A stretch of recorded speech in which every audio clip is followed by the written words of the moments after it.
السلام علیکم ورحمۃ اللہ وبرکاتہ۔ امید ہے آپ سب حضرات خیر و عافیت سے ہوں گے۔ اللہ تعالیٰ آپ کو شاد و باد رکھے۔ ناظرین اکرام، دارالعلوم دیوبند سے ایک بڑی خبر سامنے آ رہی ہے اور اس خبر کا عنوان یہ ہے: دارالعلوم دیوبند کے شعبہ تنظیم و ترقی اور دفتر تعلیمات کے لیے ضرورت ہے۔ نمبر 1، دارالعلوم دیوبند میں شعبہ تنظیم و ترقی کے لیے ایک ایسے تجربہ کار عربی مدارس کے فاضل کی ضرورت ہے جو حساب و کتاب میں بھی واقفیت رکھتے ہو، اردو، ہندی، انگریزی بھی لکھنا پڑھنا جانتا ہو اور فراہمی مالیات کے سلسلے میں کسی معتبر ادارے میں کام کا تجربہ رکھتے ہو، دیانت دار بھی ہو۔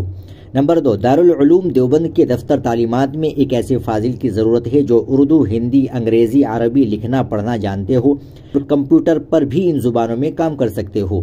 امیدواران اپنی درخواستوں کے ساتھ اپنا ریزیوم یعنی بایو ڈاٹا اور سندات کی فوٹو کاپی اور 2 عدد فوٹو اور تجربہ سرٹیفکیٹ بھی ساتھ ارسال فرمائے۔ رابطے کے لیے اپنا واٹس ایپ نمبر ضرور تحریر کرے۔ 25 جنوری سن 2025 تک درخواستیں مطلوب ہیں۔ درخواستیں رجسٹرڈ ڈاک یا کوریئر سے ارسال فرمائے۔ نوٹ: جو حضرات اس اعلان سے قبل سفارت کے لیے یا محرر کے لیے درخواستیں جمع کر چکے ہیں وہ اس اعلان میں درج مطالبات کے مطابق اپنے دستاویزات وغیرہ دفتر اہتمام میں جمع کرا دیں۔ من جانب دفتر اہتمام دارالعلوم دیوبند۔ ناظرین اکرام، آپ اس ویڈیو کو زیادہ سے زیادہ شیئر کریں تاکہ تمام لوگوں تک یہ ویڈیو پہنچ جائے اور چینل کو بھی سبسکرائب کر لیں۔ ملتے ہیں انشاءاللہ اگلی ویڈیو میں۔ السلام علیکم ورحمۃ اللہ وبرکاتہ۔